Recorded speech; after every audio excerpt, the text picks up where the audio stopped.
Hello everyone, আসসালামু আলাইকুম। আপনারা সবাই কেমন আছেন?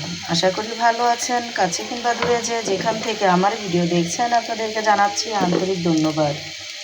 আমি ফিরে এসেছি আপনাদের মাঝে আরও একটি রেসিপি নিয়ে। আজকে রান্না করব গুঁড়া চিংড়ি মাছ ভুনা করব। তো পেঁয়াজটা ভেজে নিয়েছি, এখন দিয়ে দেবো টমেটো কুচি। কিছুটা সময় আমি টমেটোটা ভেজে নিব, ভেজে একবারে গলিয়ে নিব। টমেটো পেঁয়াজ আমি একেবারে যে গলিয়ে নিয়েছি, টমেটোর সাথে গলে গেছে। পেঁয়াজের সাথে টমেটো এরকম করে ভেজে নিয়েছি, একেবারে গলে গিয়েছে।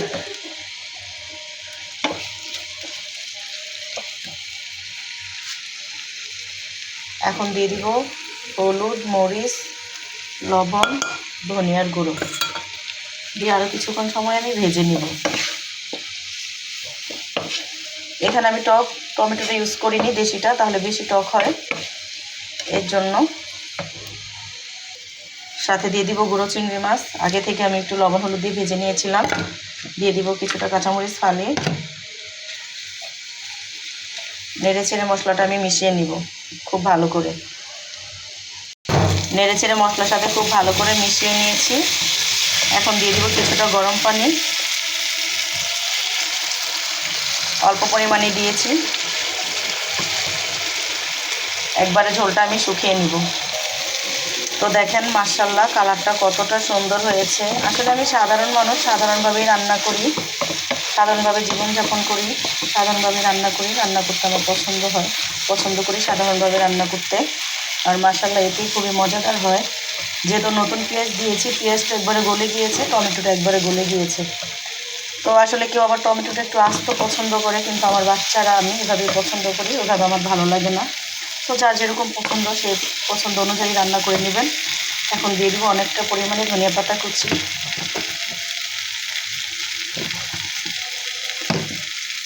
নেড়ে চেড়ে মিশিয়ে নিব।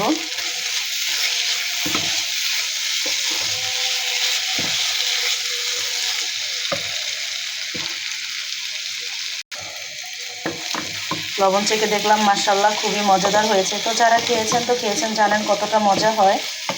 যারা এখনও খাননি, এভাবে আমার ভালোবাসার আপুরা একবার ট্রাই করে দেখতে পারেন কতটা টেস্ট এভাবে। তো হয়ে গিয়েছে, এখন আমি পরিবেশন করব। কথা বলার সময় অনেক সময় ভুল কথা বলে ফেলি, ক্ষমার দৃষ্টিতে দেখবেন। এখন পরিবেশন করে নিব আমি। তো মাশাআল্লাহ দেখেন ফাইনালি লুকটা। এমন ছোট চিংড়ি মাছের বোনা হলে 1 প্লেট ভাত অনায়াসে খেতে পারবেন। খুবই মজাদার হয়েছে। এখানে কিন্তু কোনো ঝোল নেই, তেল উঠেছে।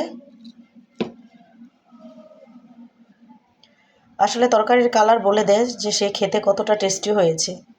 আল্লাহ হাফেজ। আজকে এই পর্যন্তই। আবার দেখা হবে আপনাদের সাথে পরবর্তী একটি ভিডিও নিয়ে।